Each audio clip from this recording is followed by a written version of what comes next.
collection of music classics from the 40s and 50s. It's a true honor that she's here today. Please welcome, performing with Jimmy Webb, Carly Simon.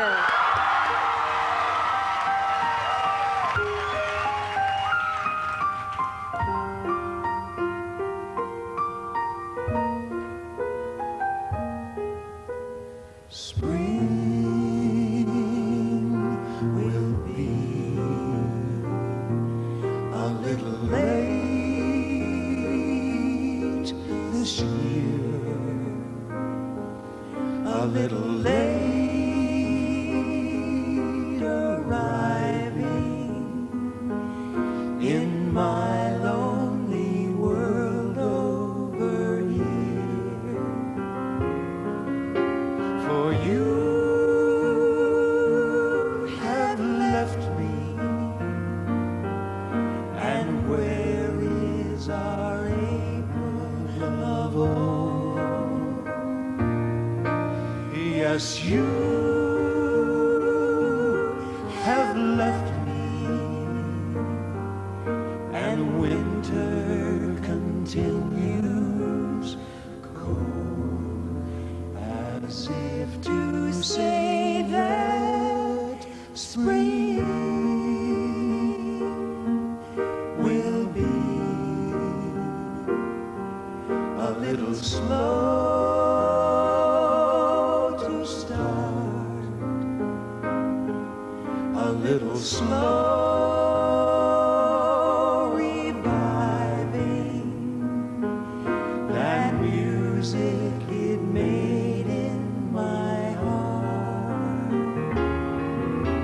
But time heals all things, so I needn't cling to this fear.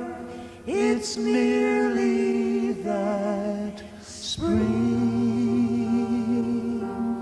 will be a little late this year.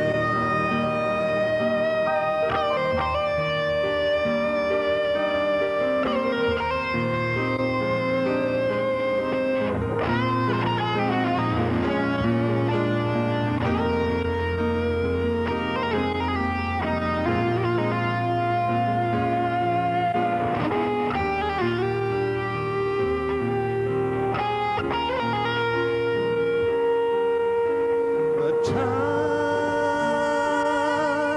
heals all things, so I needn't cling to this fear. It's merely that spring will be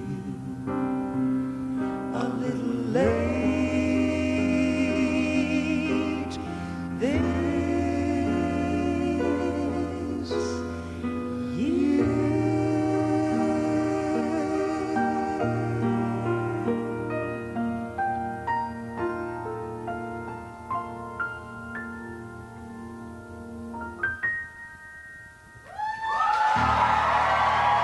Carly Simon, thank you, Jimmy. Thank you very much.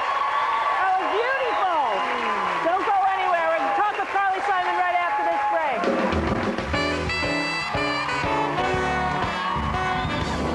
Still to come.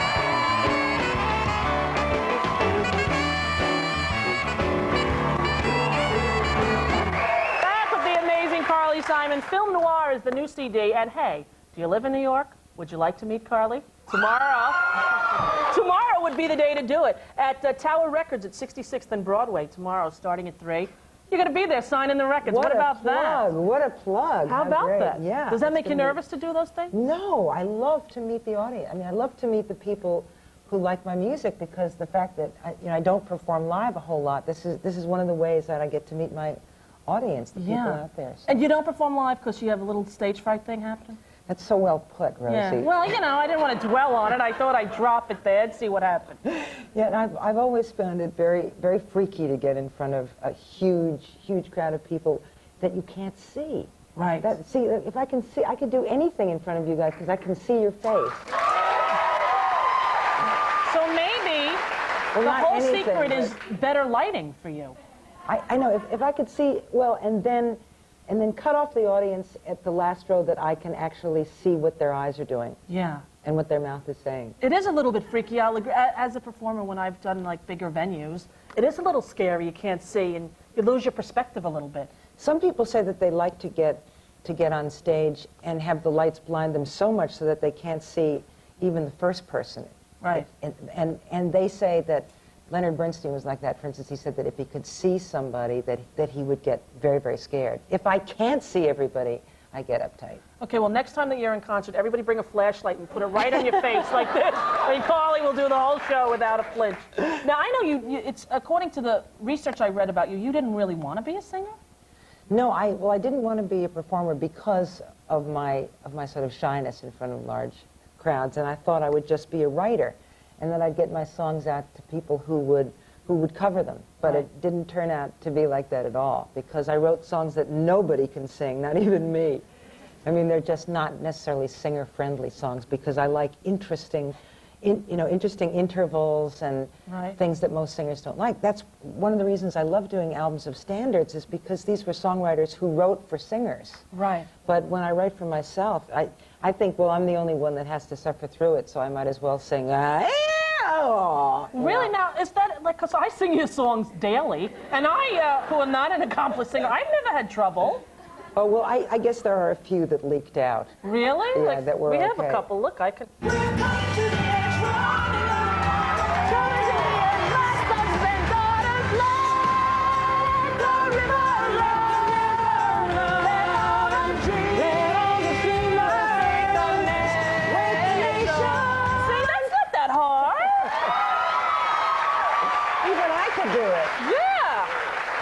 I guess I'm being hard on myself. Yeah, I guess you are. I heard that also that the first time that they asked you to perform live, you said, well, go get James Taylor's drummer, knowing that James was on tour. Yeah, I was asked to open for Cat Stevens. Cat Stevens had asked me to open for him. This was when my first album had just come out, and I knew that wasn't anything I wanted to do. So I wanted to make it possible yet impossible for them. So I said, I'll do it if you can get Russ Kunkel, who was James Taylor's drummer and actually a dear friend of mine now, but I didn't know him then. And so I knew that it was impossible because Russ was out on tour with James, who I also didn't know at that point. But I followed his schedule.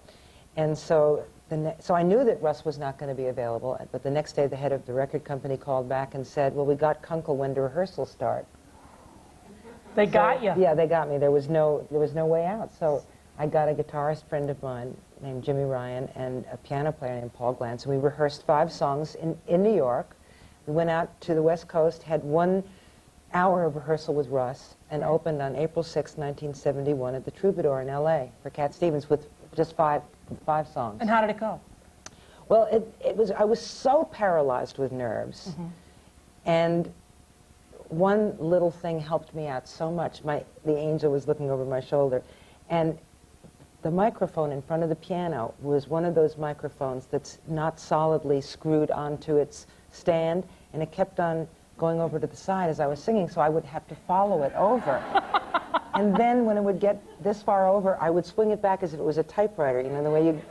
And then I'd start singing again, and then I would go over like this. I remember that's the way I've always heard it to be, and it kept me from being nervous because I was too... Distracted I was by too it. distracted. Distraction is the answer. Is good for you. Is good. So anyway, Carly, the thing is, I wanted to ask you, it's distracting you. Now, this kid's book, how did this come about? Midnight Farm by Carly Simon. How did you get into this as well?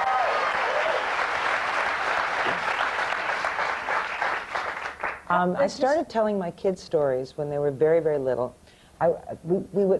Bedtime was my favorite time. I don't know how it is for you and Parker, whether you Yeah, it's just great. You love, get you little can't smooshies, wait. right. You can't wait to go to bed, just to lie down with them and tell them stories. And so Sally and Ben were young pretty much at the same time. There's an age gap of 3 years between them. And we all used to get into bed together. And first I would read them stories, but it wasn't necessarily a soporific. You know, because reading them stories, they're... Ding, no idea what that word Soporific, it means sleep-inducing. Sleep-inducing. Sleep-inducing. Okay. So I'm a moron. Thanks for doing my show, The Dumb Host. Go ahead. I never heard of it. I'm like a jerk. I have other words for you. Give me another one. Lucubration. It's what happens when you meet Luke Perry. I don't know. Lucubration, what is that? It's a work done by candlelight. Lucubration? Yeah, and here's one that you're going to love. Callipyginous. Callipyginous, birds in Florida. No? Means having a great ass. Really? Don't forget it. Yeah. Well, now that you mention it, I have been called callipyginous frequently. Never heard those. You must have done very well on your SATs. Did you do well on your SATs? No, I learned them as a result of doing so poorly. Oh, all right. So I'm not totally stupid. No, you're moron. definitely not. Okay, so you used to tell stories to your kids? And Right, so then when I realized that it was not soporific, Okay. I would turn out the light and just start making up my own stories. And it was great because it was such a free associative thing. You know, I could tell them anything. They were such a good audience. They would, anything that I told them, they loved. And so I just knew that I had a very, very happy audience. And so I was freer than I've ever been in writing a song or anything, because here were these two children who would just eat up anything that I wrote. Right. And I started to love it. And so I started to eliminate the books. And we would just get right into bed, and I'd turn out the light, and I'd start these stories. Well, what happened eventually is they got too old to want me to be in their room at Yeah, night. that's going to be hard for me. That was really... And how old is Parker? 2.5. Oh, so you've got you've got Yeah. at least 15 years. All right, good. Yeah. Whoa, all right. At the age of 17 and a half. It's 17, they it's kick you when out. they get taller than you are. Yeah, no But more they- stories mine. No more stories, All right. Well, So- it's a wonderful book that one of the women on the staff reads it to her son all the time. I'm glad that you gave it to me. I'm going to read it to my son tonight. It's about my two godsons, Jules and Noah, who are the twins who are in this book, who wake up in the middle of the night because there's magic going on. Well, I'm sure he will be delighted. Would you mind doing a little Itsy Bitsy Spider thinking of kids right now? Yeah, I heard you say I sure. love your version of that.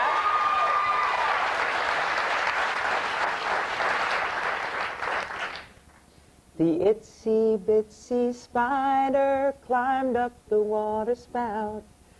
Down comes the rain and washed the spider out. Out comes the sun and dried up all the rain. And the itsy bitsy spider climbed up the spout again. Never done better. Miss